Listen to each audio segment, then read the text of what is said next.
Menurut WHO atau Organisasi Kesehatan Dunia, pada tahun 2020 ada sekitar 149,2 juta anak berusia di bawah 5 tahun di seluruh dunia mengalami stunting. Dalam laporan studi status gizi balita di Indonesia tahun 2019 menyebutkan bahwa prevalensi stunting di Indonesia yaitu sebesar 27,67%. Sedangkan angka ini masih jauh dari standar yang ditetapkan oleh WHO, yaitu 20%. Tapi apa sih stunting itu? Mungkin beberapa teman-teman masih belum familiar dengan istilah stunting dalam dunia kesehatan. Nah, di video kali ini, Ilmu Giziku akan membahas lebih jauh mengenai stunting. Yuk simak videonya, tapi sebelumnya jangan lupa like, subscribe, dan nyalakan tombol loncengnya ya.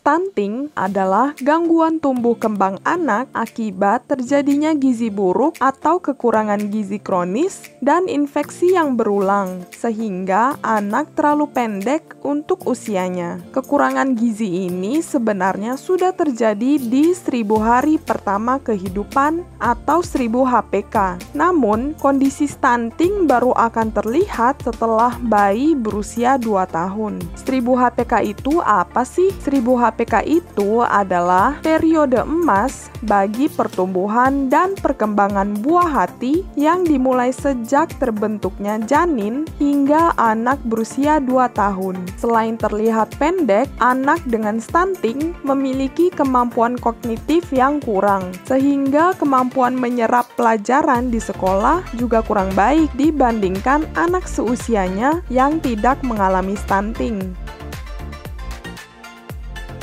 Status gizi yang buruk pada ibu selama kehamilan dan pada bayi dapat mengarah pada kejadian stunting.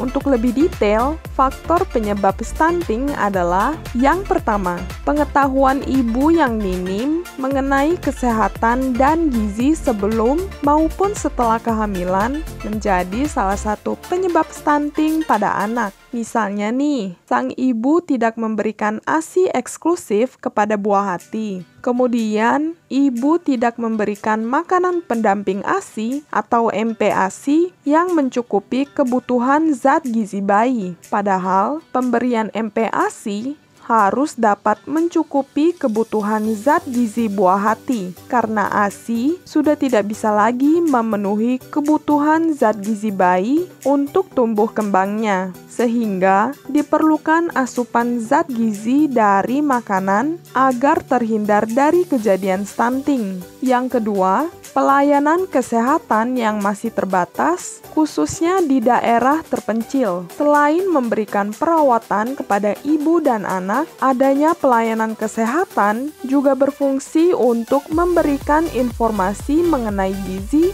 kepada ibu. Yang ketiga, kurangnya akses pangan bergizi karena mahalnya harga pangan bergizi di Indonesia. Yang keempat, kurangnya akses air bersih dan pengetahuan sanitasi yang buruk. Misalnya nih, penggunaan air sumur yang tidak bersih untuk masak atau minum, serta kurangnya ketersediaan kakus dapat menyebabkan terjadinya infeksi pada anak, sehingga anak akan mengalami diare atau cacingan yang dapat berujung pada kejadian stunting. Pencegahan stunting harus dilakukan sedini mungkin, karena jika usia anak sudah di atas 2 tahun, stunting sudah tidak bisa lagi disembuhkan. Berikut ini pencegahan stunting. Ibu wajib memperhatikan gizi anak pada 1000 HPK, dimulai dari masa kehamilan hingga anak berusia 2 tahun. Patuhilah pedoman gizi seimbang, konsumsi menu makan yang beragam, dan kaya akan sumber protein hewani dapat memberikan dampak yang baik bagi pertumbuhan anak. Konsumsi tablet tambah darah 1 kali dalam seminggu sangat diwajibkan bagi ibu hamil. Meningkatkan praktik menyusui adalah kunci untuk memastikan pertumbuhan dan perkembangan anak yang sehat. Selain untuk memenuhi nutrisi bagi bayi, pemberian ASI eksklusif selama 6 bulan juga dapat melindungi bayi dari infeksi pencernaan,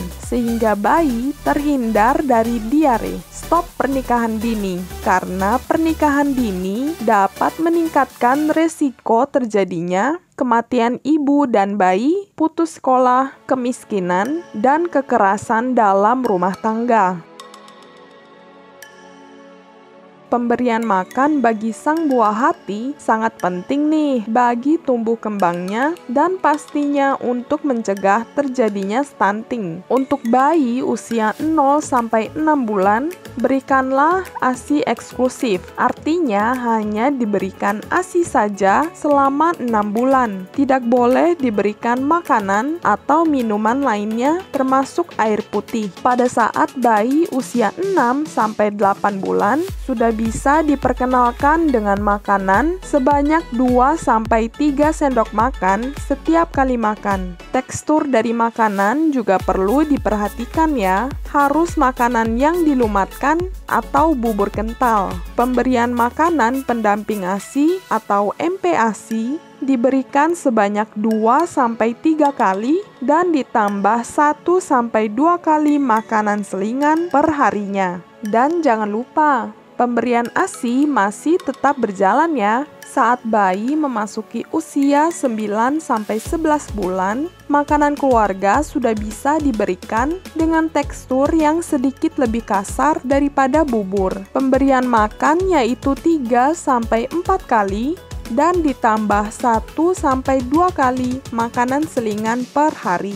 ASI masih tetap diberikan ya. Bayi yang sudah memasuki usia 12 bulan sudah bisa diberikan makanan keluarga tanpa perlu dihaluskan.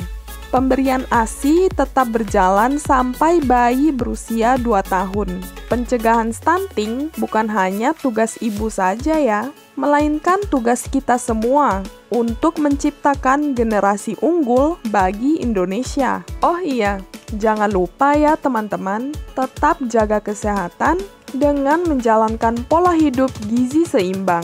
Karena kesehatan itu dimulai dari gizi. Saya Gabriela dari Ilmu Giziku, pamit undur diri ya. See you on the next video. Bye!